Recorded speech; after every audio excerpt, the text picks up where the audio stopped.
Sirquis. Eu penso que do ponto de vista defensivo, vejo que providências vêm sendo tomadas. É claro que a questão da criptografia ela é extremamente importante para assegurar o sigilo dos dados internos ao Estado brasileiro.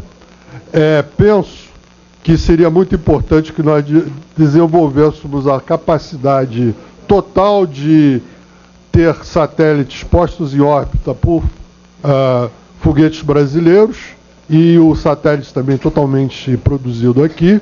Essa é uma questão que me parece até mais importante do que os caças e o submarino nuclear, ou pelo menos tão importante quanto essa capacidade de autonomamente termos a possibilidade de produzir e de colocar em órbita os nossos satélites. Em relação ao problema com os Estados Unidos, todos os governos procuram se munir da quantidade máxima de informações para tudo que necessitam. Evidentemente, a existência dessa rede do NSA não é mistério para ninguém. Há muito tempo que eu sabia que os americanos têm essa capacidade de monitorar todos os telefonemas e todos os e-mails, pelo menos.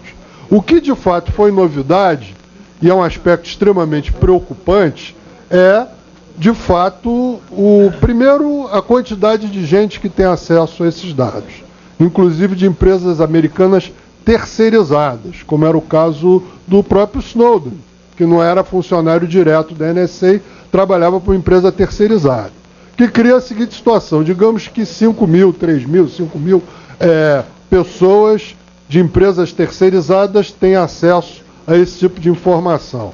Da mesma forma que o Snowden, por idealismo, ou por suposto idealismo, resolveu revelar esses dados a público, porque se sentia inconformado com essa situação, é plausível se supor que pode haver também, e talvez até num número muito maior, elementos dentro dessas empresas que resolvam ganhar dinheiro com esses dados.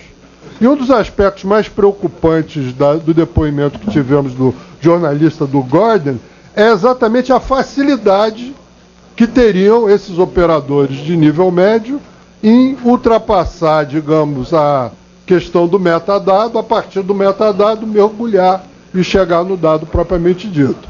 Então, acho que de todas as revelações do Snowden, a mais preocupante foi justamente que esse troço pode virar uma esculhambação, no sentido de que funcionários de empresas terceirizadas dos Estados Unidos tenham acesso a dados de natureza econômica de empresas de todo mundo praticamente e possam negociar esses dados com quem interessa do ponto de vista econômico. Então isso, de fato, eu considero que foi o aspecto de novidade naquilo que o Snowden denunciou.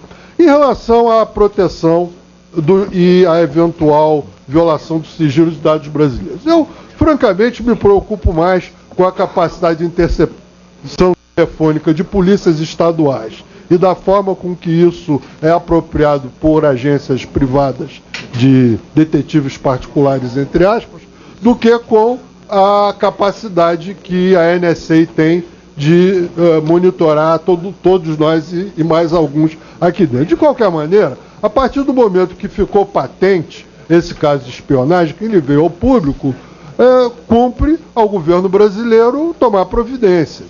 E existem providências que podem ser tomadas. Eu não acredito que nós tenhamos sozinhos, só o Brasil, condições de pressionar o governo americano a chegar lá onde nós queremos. Mas o Brasil, junto com a União Europeia, países como a Alemanha, a França, junto com os outros países do Mercosul, ou seja, um bloco significativo de países amigos dos Estados Unidos, que se coloque de acordo com relação a uma exigência em comum, pode eventualmente, através de uma pressão diplomática concentrada, obter dos Estados Unidos a única coisa que me parece possível de ser obtida. Da mesma forma com que existe uma legislação americana colocando certos limites em relação à espionagem interna de cidadãos dos Estados Unidos, nenhum cidadão americano pode ser bisbilhotado para além do metadado sem uma autorização da FISA, que é um tribunal especial. pode-se obter, no limite, com muita pressão diplomática em conjunto de uma série de países, poderia-se obter uma regra por ato executivo americano ou por lei. Penso que ato do executivo seria mais fácil, colocando regras para a espionagem em países amigos. Ou seja, uma coisa é você monitorar possíveis ameaças terroristas e tentar descobrir o que a Al-Qaeda anda fazendo por aí. Uma coisa completamente diferente é realmente monitorar delegações diplomáticas, negociações econômicas, cidadãos, empresas. São coisas diferentes. Então poderia, em tese, haver uma limitação legal dentro da própria regulamentação americana, por iniciativa possivelmente do Poder Executivo. Duvido o Congresso americano aprovasse uma coisa desse tipo, mas onde se estabelecessem limites. Isso eu acho que é uma questão que é possível de se alcançar num esforço diplomático concertado e coordenado com uma série de outras nações amigas dos Estados Unidos. Para além disso, só nos resta nos defendermos do ponto de vista tecnológico no caminho que foi aqui apontado. Muito obrigado, deputado. Que não que sejam menos importantes.